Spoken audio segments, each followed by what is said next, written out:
ಕಾಕೋಳ ಗ್ರಾಮದ ಗ್ರಾಮಸ್ಥನೋರ್ವ ಕಾಂಗ್ರೆಸ್ ಸರ್ಕಾರದಿಂದ ಮಹಿಳೆಯರಿಗಾಗಿ ನೀಡುತ್ತಿರುವ ಗೃಹಲಕ್ಷ್ಮಿಯ 2,000 ಮತ್ತು ಅನ್ನಭಾಗ್ಯ ಯೋಜನೆ 5 ಕೆಜಿಯ ಅಕ್ಕಿಯಿಂದ ಬರುತ್ತಿರುವ ಒಟ್ಟು 24,000 ಹಣದಿಂದ ಗ್ರಾಮದಲ್ಲಿ ಜಾಗವನ್ನು ನಮ್ಮ ಮನೆಯ ಒಡೆತಿಯ ಹೆಸರಿನಲ್ಲಿ ಖರೀದಿ ಮಾಡಿಸಲು ಬಳಸಿದ್ದಾರೆ. ಇದು ಕಾಂಗ್ರೆಸ್ ಸರ್ಕಾರ ನೀಡಿದ ಹಣವಾಗಿದೆ. ಅದಕ್ಕಾಗಿ ನನಗೆ ಹೆಮ್ಮೆ ಅನಿಸುತ್ತಿದೆ. ನಿಮ್ಮ ಹೆಸರು? ನಮ್ಮ ಹೆಸರು ದೇವೇಂದ್ರಪ್ಪ ಹನುಮಂತಪ್ಪ ಕುರ್ಗನ್ ಸಾಕಿನ ಕಾಕೋಳ. Okay, thank you. ಖರೀದಿ ಮಾಡಿಕೊಟ್ಟದಲ್ಲ. ಮೊನ್ನೆ ಈಗ ಒಂದು 3 ದಿವಸದಿಂದ ನಮ್ಮ ಹೆಣ್ಮಕ್ಳ ಹೆಸರಲ್ಲಿ ಆಧಾರ ದುಡ್ಡು ತಗೊಂಡು ಹೋಗಿ ಆಗ ಜಾಗ ಖರೀದಿ ಮಾಡ್ಸಿ ಮನೆ ನಮ್ಮ ಹೆಣ್ಮಕ್ಳ ಹೆಸರು. ಎಷ್ಟು ಅಮೌಂಟ್ ಬಂದಿದೆ? ನಮ್ಮ ಹೆಣ್ಮಕ್ಳ ಹೆಸರಲ್ಲಿ ಎಷ್ಟು ಅಮೌಂಟ್ ಬಂದಿದೆ ಸರ್? ಏನ್ರಿ 24,000 ರೂಪಾಯಿ ಅಮೌಂಟ್ ಬಂದಿತ್ತು. 24,000 ಅಮೌಂಟ್ ನಮ್ಮ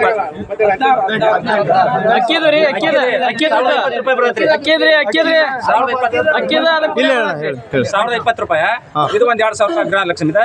ಅದು 1 ಕಂತ, ಅದು 1 ಕಂತ ಬಂದೈತಿ. ಒಟ್ಟು 22ರಿಂದ 24,000 ರೂಪಾಯಿ ಒಳಗಿರ್ತದೆ. 24,000 ರೂಪಾಯಿ ಖರೀದಿ ಖರ್ಚು ಬಂದೈತಿ. ನನ್ನ ಹೆಸರಲ್ಲಿ ಮಾಡಿರ್ಬೇಕಂತ ಆಸ್ತಿನ ನಮ್ಮ ಹೆಣ್ಮಕ್ಳ ಹೆಸರಲ್ಲಿ ಗೃಹಲಕ್ಷ್ಮಿ ಹೆಸರಲ್ಲಿ ಅಂತಂದು ಗಡಿಗೆ ಹೊಣೆಗೆ 2 ಗುಂಟೆ ಜಗಳ